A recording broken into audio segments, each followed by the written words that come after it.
When I met Charlene in 1949, Charlene wasn't exactly an outdoor girl. She'd lived most of her life in the city and had never really engaged in any outdoor activities as such. After we met in Corvallis in 1949, Charlene began to join me in some of my outdoor activities, hiking, backpacking. She even climbed a few mountains, and skiing. And she was a fairly fast learner, and she showed a great deal of courage and stamina in some of the activities that we did. And I'd say we skied together, I like to say, for over 100 years, 50 years each. In the last 5 years of skiing were some of the best that we had because of the advance in skis. Charlene moved quickly from an intermediate skier to an advanced skier, and during those last 5 years, we skied pretty much on the same level, and that was a lot of fun. Now we're both getting on in age, but we still go out at least once a week on a hike in the woods someplace. Not very far, but enough to say that we're still doing it. And I think we've got a few more years left in the system. As a small child coming home from first grade from school, finding no one at home, proceeding then to walk to Grandma Ernstmeyer's house, which I suppose at my age was an extraordinary event. So obviously, to that point, I must have had some sort of meaningful education as towards street survival. Another incident was that was rather enjoyable, was a brief time period of bringing home snack food, which would consist of lemon meringue pies, which I would devour in one sitting. Along with that were pound cakes that I would bake and then consume immediately afterwards, almost in the same one sitting episode. There was one other educational trip that obviously me and Gary were being rather rambunctious, where you told us to get into the car and you drove us down to 37th and Killingsworth, which you promptly then asked us to step out of the car. And at that point, you rolled down the window and told us to walk home and drove off. So we could probably burn off excess energy, I would suppose. The one slightly humorous and possibly embarrassing moments that took place during our vacations was the fact that you always wore that stupid hat with the fruit on it. Needed a new hat. I do appreciate the fact that they seem to go put out a considerable amount of effort to throw a wedding reception for me and Roxanne, considering the fact that Mr. and Mrs. Sambothe weren't really being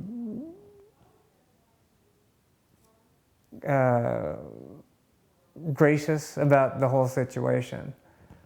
So that was a memorable and very appreciated time that we got introduced to the family as a couple. I forgot what age I was, but I managed to find the pistol that was hidden underneath the mattress while you were sleeping. And I guess fortunate for everybody involved, I was a bad shot, and I only managed to shoot a hole into the headboard. You did manage to introduce me and Gary into pets, and by bringing home our first 2 cats, even though we only were allowed to keep one, it did install the need or the desire to have pets, which prompted other members of the family to also be involved with pets. So that was a good thing, although we probably should have kept both cats. Mom has always been a traveler.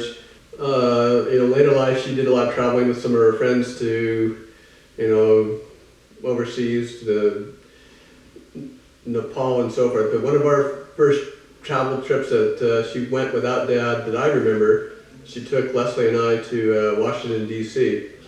And we saw all the monuments, of course, and one of the things that we saw was a big line in front of the Judiciary Committee, and little I know that was the beginning of the end of the Nixon administration. And here we are today, we're praying for the end of the Bush administration, but maybe we'll get there. And we stayed at the Harrington Hotel, and I think that was on Pennsylvania Street. I'm not 100% sure, but I remember the elevator distinctly because it smelled so bad of urine, because there must have been a number of drunks that would go into the hotel and stay there during the summer or whatever it was. So that was a fond memory. And then we went out and saw Jamestown and Shenandoah Valley and Gettysburg. And so Mom planned all that together, so that's quite remarkable that she was able to do that with 2 kids. And I was probably 15, that would make Leslie 11 probably. And the only snafu we had is when we were leaving, we were supposed to go to the airport, and Washington, D.C. has 2 airports, and I guess we went to like National Airport, but it's Reagan Airport now, and we got there to the ticket counter and said, "You're at the wrong airport!" And so we had to race over to Dallas to get on the plane to get back, but somehow we made the plane and got back on time, and that was quite a trip. Years later, something that makes me think of Mom was her relationship with Aunt Gladys. And towards the last years of Aunt Gladys's, she was rather isolated, and Mom was always trying to, make sure that she had people to come out and visit her or make phone calls, and in the end it became a very difficult situation, and ultimately Mom had to become Aunt Gladys's custodian, and a day came that when the sheriff had to come and take Aunt Gladys from her home and place her in a care facility, and Aunt Gladys didn't really care very much for the situation where she loses her independence, but at the time she couldn't walk, and then she was at that care facility, I think, for maybe 2 months, maybe 3 months, I really don't remember. But during that time, Aunt Gladys refused to see Mom, and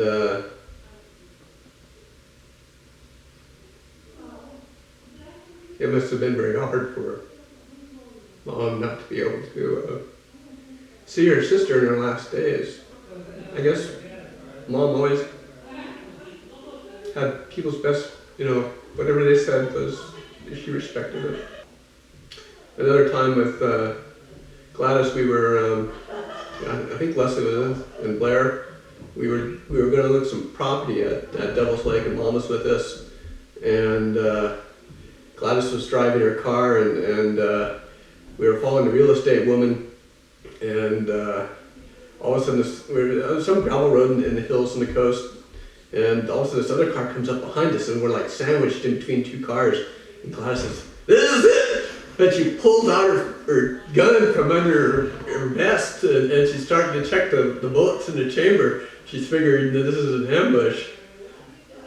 So, yeah, Gladys was pretty wild, and you wouldn't have known that Gladys and Charlene were sisters. The stories that came to mind kind of reflect her, what I call unique and free spirit. I think back when I was a child and my friends would come over to play, and we'd walk through the living room and she'd be sitting in a chair with an Afghan over her head meditating. And my friends would kind of look and I'd think, what? Doesn't everybody's mother sit there with an Afghan over their head? Or when we went to Disneyland and she walked around with a big straw hat on her head with plastic fruit on top, and we wouldn't walk around with her and 5 feet behind. And I know it was the 60s, but I find it hard to believe that that was fashionable at any point in time. So those aspects of her are funny memories, but I also think when I was a kid, I remember we always ate dinner in between 5 and 5:30. You know, never any later than 5:30. And she would get home from work in between 4 and 4:30. And I would remember her running in the door and putting her purse down, and she wouldn't even take her coat off, and she'd start cooking dinner. And I remember as a little girl thinking, you know, that's a hard way to live life, to work all day and then come home and not even have time to take your coat off before you started dinner. And I always admired how hard she worked in that. And I think a lot about how she used to feed five of us on 1 can of tuna fish and 2 boxes of Kraft macaroni and cheese. And we used to eat that pretty regularly. And you know, at the time, you know, I felt like, you know, gee, all my friends had better dinners than we did. But now I look back at it and realize that you know, we're all kind of living the life we have now because of the sacrifices she did. So I admire that. And so it's kind of a mix of funny stories and sad stories. But I think also too, one of my favorites is when I was in labor with my son, Ross. Y'all know Ross. Anyhow, he was a 10-pound baby and he got stuck. And I remember when I went in labor, I didn't want anybody in the room with me. I thought I was going to be really embarrassed. And it was a hard labor, and I wanted my mommy, and I was crying and saying I want my mommy, and I was 31 years old. So my husband at the time called my mother, and she came over to the delivery room, and while Ross was stuck, she stood over the bed and she closed her eyes and she chanted. She rubbed her hands together and she rubbed them, you know, up and down over my body and chanted. And every doctor and nurse in the room stopped what they were doing and stared at her like she was the biggest nut in the world. But, you know, at the time it was fine. It was all good for me, whatever worked. But so like that, you know, she's always been there for me. Well, I have known Charlene since I was very small, since I was friends with Leslie before I ever knew that Blair existed. So she's had an impact in my life since I was probably 5 or 6. But you know, most definitely her impact and presence has been there since Blair and I got married. And she has been she's tried to be very fair and diplomatic when it came to trying to do holidays and trying to schedule everybody for this and that and the other thing. And so she always worked with you know, with the in mind that there was other commitments that people had to make. When the kids came along, she was very thrilled to have grandchildren. So each grandchild got their own quilt made by Grandma that I'm holding for these children. When and if they ever have children and they want them, they have them. So she was always surprising us with some new form of art that she had, some craft or artwork that she had picked up along the way. Her gifts were always interesting to the extreme. You never knew exactly what what did Charlene do this summer? What new craft has she tried? There is the one Christmas that I thought was rather interesting. Leslie was pregnant, and Charlene decided she wanted to play a joke. So she wrapped up a box of old rollers, hair rollers, and when Leslie opened them and looked like, what is this? Charlene was rolling on the ground practically. She thought it was hilarious. I think that was the same Christmas where we had the rice pudding with the almond in it, and if you found the almond in the rice pudding that you got a little prize. She tried to make the best of the holidays. As a kid, I remember going to, actually it wasn't as a kid, it was like high school, maybe junior high. I was starting to show an interest in theater, and I was getting involved in more plays and that, and so she helped kind of nurture that. She took me to see My Fair Lady as a youngster. So, and that was pretty cool because I'd never really been to a big theatrical production like that before. So it was pretty cool, and it definitely helped my interest in that. I remember once on my 13th birthday, maybe 13th, 14th birthday, she took me out to see any movie I wanted, and I picked As Good as It Gets with Jack Nicholson. Just things like that where she definitely made an effort to, spend some time with me, and didn't just pick random things, pick things that I would be interested in doing, or that I would benefit from. So, and that kind of brings me to the thing that I appreciated the most about my relationship with her as a child and now as an adult, is that even as a little kid, she always talked to me like in an adult fashion.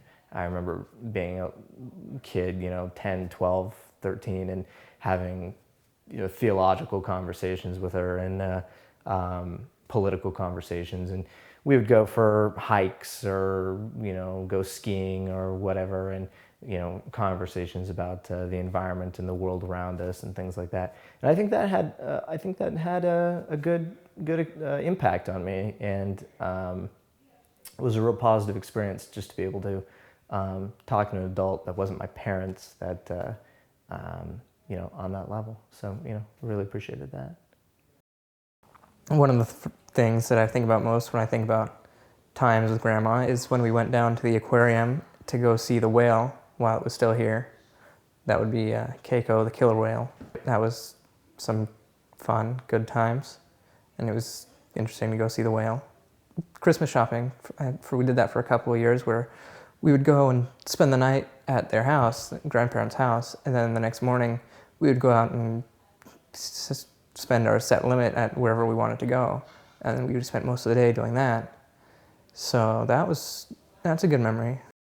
Today we're talking about Charlene, my mother-in-law, a wonderful person who I enjoy greatly having fantastic conversations about her religious philosophies, about all of her extensive experience with the metaphysical, and I just love talking about that with her. She's very enlightened on it, and I really enjoy that. Wonderful person, of course, the mother of my wonderful husband. So very appreciative that she gave me my husband. And she's had some great times with my son, who's enjoyed some fun times with her. Belknap Hot Springs, I think, is one of our favorite family memories of camping there. We've had some great times going down the Columbia River, having brunch on the steam wheeler. But overall, I think she's a wonderful person to sit down and talk philosophy with. I wish Grandma a happy birthday. The most fondest memory of her is probably the Salty's brunch, because I just like to eat, and I like eating seafood, and well, that's a place where I can do that. So, well, yeah, I guess that's my fondness. For our wedding, Charlene gave us a quilt as a gift, and it was probably one of the nicest gifts that we received for our wedding, and it was very thoughtful. And receiving such a nice gift really made me feel welcome in the family, and really made me feel like she put a lot of thought and care into it, and it was really appreciated. Hello, Charlene. Happy 80th birthday. The thing I remember is our time down at Belknap when we went out and played golf together. That was really a good time down there. I'd like to say thanks for all the birthday cakes you made throughout the years.